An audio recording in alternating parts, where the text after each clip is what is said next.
Yo guys, what is going on? Blast is back and welcome back to another episode of Overrated or Overpowered, the series where we take a closer look at some of the most promising looking cars from a brand new update to see if they're actually worth the hype. So as always, I'm gonna turn off the camera and we're gonna get into the next 9 cars of today's video. Alright.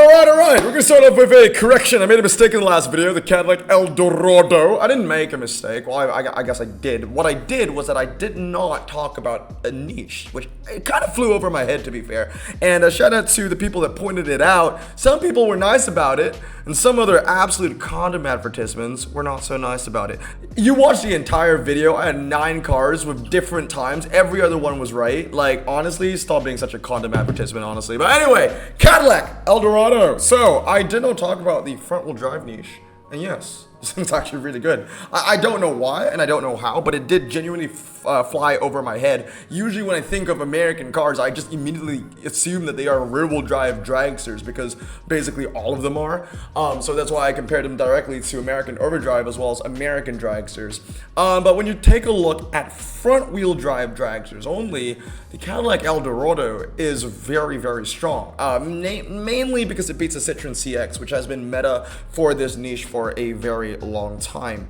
That being said though, will I give it Blossom Choice? I'm not sure yet. If there is space, I might give it Blossom Choice. Obviously, I'm bumping it up from overrated. It's a huge jump. It's really crazy because when you don't know about the front-wheel drive drag things, then the El Dorado is only good on like American overdrive 1 mile, stuff like that. But like when you bring in that front-wheel drive drag things, then yes, it becomes really, really useful. It basically is the next best thing. Not the next best thing, but it is the next new best thing compared to the Citroen. So it is a fantastic club car, but in a general sense, I don't see a lot of people using this car in multiplayer events or anything like that, because there are not many events out there where you are required to use a front-wheel drive dragster that is from the uncommon ranks.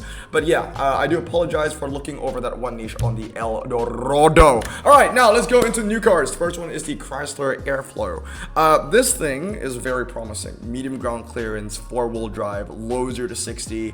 Let's see how good it actually is. So the first thing that we're going to talk about is how it kind of performs in a general sense. In the wet, we've got city streets, which is where you really want it to excel in, as well as some of the twisty tracks as well.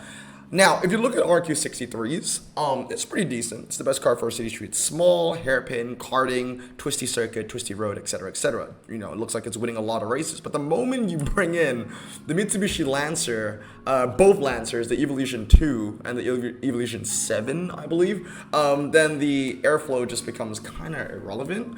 Looking at other niches, USA 4-wheel drive performance tires, it's basically dominated by the Cadillac era, which we already talked about in the last episode, and the Cadillac era is definitely getting those Blossom Choice ranks.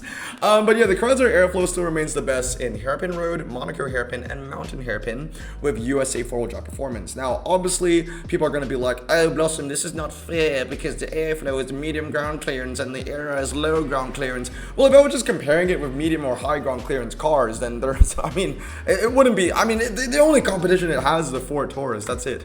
When you compare it to Chrysler alone, it will lose to the Glacier. So the Glacier is a better option, as you can see, the Airflow only being better on fast circuit and canyon tour. Then you got the hatchbacks, and for the hatchbacks, the Airflow is a little bit better. As you can see, it becomes the best car for city streets. Small, twisty circuit, fast circuit, Monaco hairpin, and canyon tour, beating out some 64s. But then, you know, those 64s that is beating out, namely the Audis, aren't really much to be proud about. Like most 4-wheel drive cars are going to be beating that anyway. Another notable car to look at in this comparison is that RQ63 Ford Escort, also being cheaper to use than the Audis and actually getting the majority of the wins. The Audi A1 Quattro is only good on the hairpin road and nothing else. But yeah, that's another thing to think about. It's a pretty decent hatchback 4-wheel drive. So overall, I think that the Airflow had a lot of hype surrounding it. But in my opinion, I think it's just like slightly, ever so slightly above average.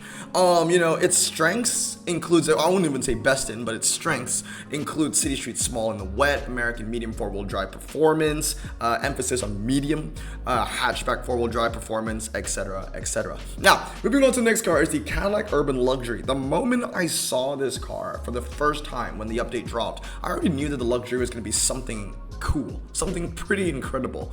And as you can see over here, I'm kind of wrong. When you compare it to just 40 to 42 four-wheel drive entire cars, the urban luxury only excels in slalom. Everything else is dominated by the Subaru Impreza or the Honda HR-V or the Jaguar E-Pace. But let's kind of, thin out the niches a little bit more. USA 40 to 42. Then the urban luxury is a way better car. And that's because it's the only one here that actually has four-wheel drive tires. Four-wheel drive. Because everything else that is competing against the Acuras and the Chryslers and the Chevys, the Dodges, the Pontiacs, they're all either front-wheel drive or rear-wheel drive. So that urban luxury gets a huge boost with that four-wheel drive drivetrain, and it being the only one there for the lower RQ American standard tire niche. Shout out to the Silverado, though, for still being the best in the city street small. Now, another one we're going to talk about are the hatchbacks. The urban luxury is classified as a hatchback, and it is actually very impressive. It is able to beat cars way higher in RQ, so it's beating cars like the BMW i3S, which is ex-Blossom Choice, the Volkswagen Lupo GTI in some cases as well, and the urban luxury remains being the best in car park, G-force slalom, twisty circuit rolling as well, which is quite surprising, Monaco G-force, and mountain twisty road. So that's some pretty good stuff, pretty good tracks to be the best in. So in my opinion, I think the Cadillac Urban Luxury is a good car. Overall, in a general sense, it's not that strong besides the slalom, but when you narrow things down to just American cars, Cadillacs, or even hatchbacks, the urban luxury is pretty decent. Now, moving on to the Chevrolet Camaro SSX, the 3.788. I feel like half of the epics that are performance tire, low ground clearance, and top drives has those statistics, right? 3.788 for base. So that's exactly what I did. Every single car that I compared against the SSX has the same 0 to 60 and the same handling score and top drives. The only thing separating these cars are the weights, the MRIs, and their top speeds, of course. But obviously, when you max all these cars out, on paper, they've got the same 0 to 60 and the same handling. So when you max it out, I believe it's 3.198, I believe. And as you can see, the Camaro SSX just doesn't win anything. Shout out goes to the Porsche 911 Carrera S, as well as the Dodge Viper SRT on the twisty stuff. When it moves on to the drags, it's about the same story. The Camaro doesn't win anything, and the Viper kind of takes the cake with everything because it has 90 MRI, so it's the best one there. So overall, the strengths of the Camaro SSX, it's not even the best performance tire roll drive American overdrive car. It's good, but it's not the best. So in my opinion, I genuinely think that this car is actually slightly under average. I don't think it's actually that good. And that's mainly because this, I guess, it's competing in a field which is so overly saturated. There's so many epics that has 88 handling and 3.7 of a 0 to 60 with somewhat decent MRA of 80 to 85. So the Camaro SSX just doesn't stand out. That it is what it is. I don't think it's bad. I don't think it's a bad car, but maybe slightly overrated for 74. It could go down to a 73.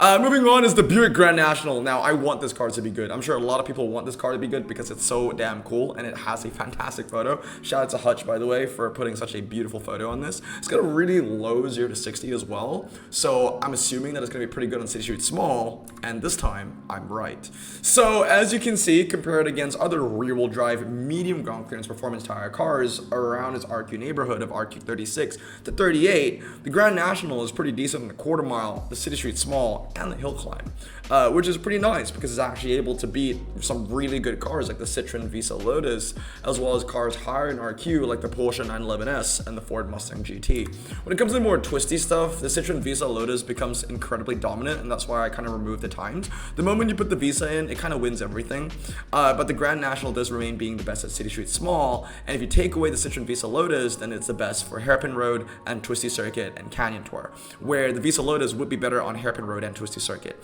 So the Grand National is able to kind of stay afloat within RQ37, but I don't think it's hitting above its weight for the twisty niche, for its niche, for the twisty tracks in this niche. Take that away now, you compare it to American cars, American medium, not just rear-wheel drive, but also front-wheel drive cars. So then we put in the Dodge Hornet, the Acura CSX. And the Grand National kind of falters a little bit. It kind of loses its city street small niche because the Dodge Hornet is better, but then again, it is the second best. It's a pretty close fight between the two cars, and the Grand National is 2 RQ cheaper. That being said, the Grand National is also the best car in the fast circuit, canyon tour, and fast circuit rolling, so that's pretty good for an RQ37 competing against some of the best in its rarity of RQ39s. So overall, I think that the Grand National is slightly above average. It's good. It's not fantastic, but it's definitely not bad. Its strengths include the city street small, hill climb, quarter mile, and the fast circuit. Great car. Moving on to the Dodge Neon. Now, the Dodge Neon is a pretty interesting one because it's not American, right? So it won't be in any American events. It's a Dodge. It will be in Dodge events, but it won't be in American events. It's Mexican. So how am I even going to compare this car? Well, first off, American Overdrive. And as an American Overdrive wet standard tire car, it's very impressive. It's actually able to beat above its RQ and above its rarity. It's beating some of the rares. As you can see, it's the best car for car park, G-force, karting circuit, slalom, twisty circuit. But that's because we don't have the twisty circuit time for the Cadillac DeVille. And it looks like a pretty good car. It's a 28 that beats 29s, and it beats other 28s as well. So within the American Overdrive niche, the Neon definitely is a pretty good car. Front-wheel drive medium standard in a general sense, and it's still pretty decent. It wins on G-force, karting, Monaco G-force, and mountain twisty road. But where you really want the Dodge Neon to win are on the city streets, and it still loses. It actually does pretty bad on the city street small, and it still loses to the Hyundai Nexo on small and medium. And you really need, for a car to be super useful in this niche, it needs to win city street small and medium, because if I wanted to just use a front wheel drive standard tire car on any other track set that isn't city street small or medium, I would just go for a low ground clearance car. And when it comes to a low ground clearance car, the Neon is nothing compared to the Lancia Fulvia Sport, which is better in every way, but they do tie in car park, which is pretty cool. That being said though, the Neon is a good car. I'm gonna rate it above average. Its strengths include American Overdrive Standard, the country of Mexico, because I believe it's the only one, and front-wheel drive medium standard. Again, emphasis on medium. It's really good on G-force and karting within my comparisons. Now, moving on to the next car, the first legendary of the episode includes the Cadillac CT6-V. I love this car, but is it any good? Not really. It's good on city streets medium within its niche, which is like, you know, four-wheel drive medium ground clearance saloons, but take this, look at this, guys. Like, the RQ78 Epic is arguably the better car. It's subjectively the better car, right? It's the best car for G-force, indoor karting, karting circuit, slalom, and twisty road. It's beating out those legendaries, and this kind of just always reminds me of what the game's biggest problem is. You know, like, the Epic is subjectively the better car, and it only requires 15 Ultras to fully upgrade, but the legendaries require 15 Epics. Why would anybody upgrade these three legends? The Bentley, the CT6, and the BMW. You know what I mean? The BMW has some value. It looks like it's the best car for the fast stuff. It's more of a faster orientated car, and we can see that over here actually. I'm completely wrong. The faster orientated car is actually the Bentley Flying Spur, which wins on all the drags besides a 0 to 100. But one thing is for certain between these two comparisons, the Cadillac CT6 isn't winning much. It's always either in between the BMW or the Bentley, and the CT6 is only the best car for city streets medium. That's it.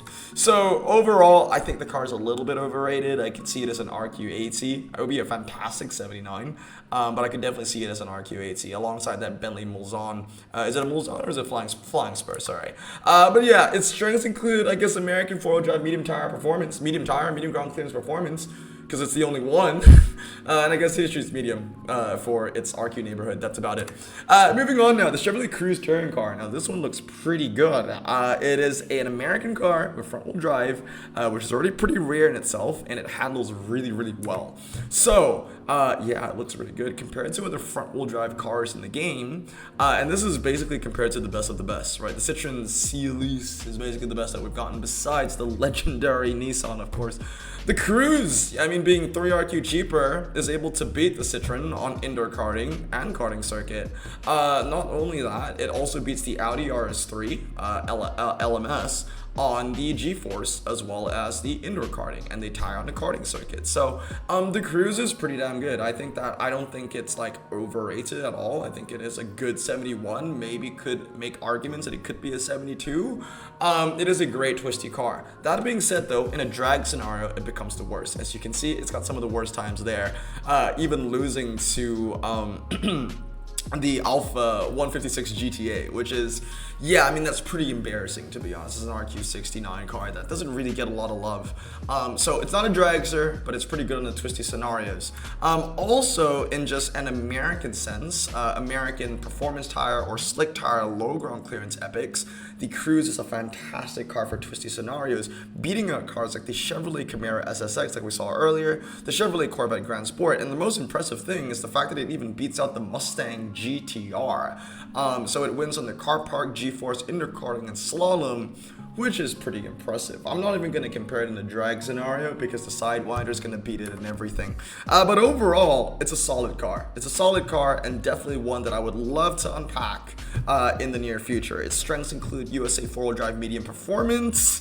That's not the strengths. That's just a copy paste from the Cadillacs. Damn, I swear that I try and proofread these as much as I can, but there's always going to be a little mistake in there, isn't it? But the strengths include USA mid-range epic twisties, I would say. So it's a good car to have. Now the last one I want to talk about is the Chevrolet CERV 2. And yeah, man, let's see how good this thing actually is. It's a very unique car, I'll tell you right now. So first things first, American 4-wheel drive. It's good. Or is it good, or is the Draco GTE just bad? 4RQ higher, but the CERV is just so much better. It wins on the G-force, the hairpin, indoor karting, slalom, twisty road, you name it, you see it. The Draco is better on the drag, so I decided not to even put it in the comparison. You put the Draco in, it becomes the best car everywhere for that American 4-wheel drive niche. But again, you should expect the Draco to be better everywhere because it's a whopping 4RQ higher. But it isn't. So the CERV, I mean, it's in a good spot, you know? Like, it's the second best car here for the drags, and it should be because it's the second highest rated car, or at least joint second highest with the Chevrolet CERV or CERV 3. Now, moving on to that 60s niche, what makes the Chevy unique is also its main downfall. As you can see, it loses to the Nissan R381 on a lot of twisty scenarios as well as a lot of drag scenarios. And that's because, you know, it's not really fair to compare these cars. They're all from the 60s, yes, but all the high RQ 60s cars are like rear-wheel drive slick tires, and the Chevy is the only 60s car with performance tires. It's also 4-wheel drive, so it has 4-wheel drive RQ tacks. So the thing that makes it unique actually makes it kind of weak in its 1960s niche. That being said though, within its own niche of 4-wheel drive low ground clearance cars, is where it stands out. Not only does it beat a lot of the cars within its RQ of 85, it's able to outperform cars that are RQ86 and RQ87. It is genuinely dominant, only losing on car park and fast circuit rolling to 2 other cars. So in my opinion, the CERV 2 is actually really good. It's a fantastic 4-wheel drive, a low ground clearance performance tire, legendary for the twisty track set. And it's also a good USA 4-wheel drive twisty. It's not the best 60s car in the game, but then again, it is very unique for a 60s car as well. Because let's say that's a 60s event and it's like all wet, then this is like the best car for you to use. So I'm not sure I'm giving it Blossom choice, but it definitely hits above its weight. And it's very, very unique, and it has qualities that makes it the only car in certain niches. So although the handling on this is not very good, it's a very, very unique car, and I would love having it in my garage. But anyway, guys, that's going to be it for today. That is part 2 of overrated or Blossom choice. But anyway, guys, that's going to be it for today. Overrated or overpowered, that's the other one I was looking for. But anyway, guys, that's going to be it for today. I hope you guys have a great day, and I hope you found this video helpful. Stay tuned for part 3. As always, I don't know why I'm blanking on the outro. As always, have a great day. Stay safe, wash your hands, and Blossom out. Peace.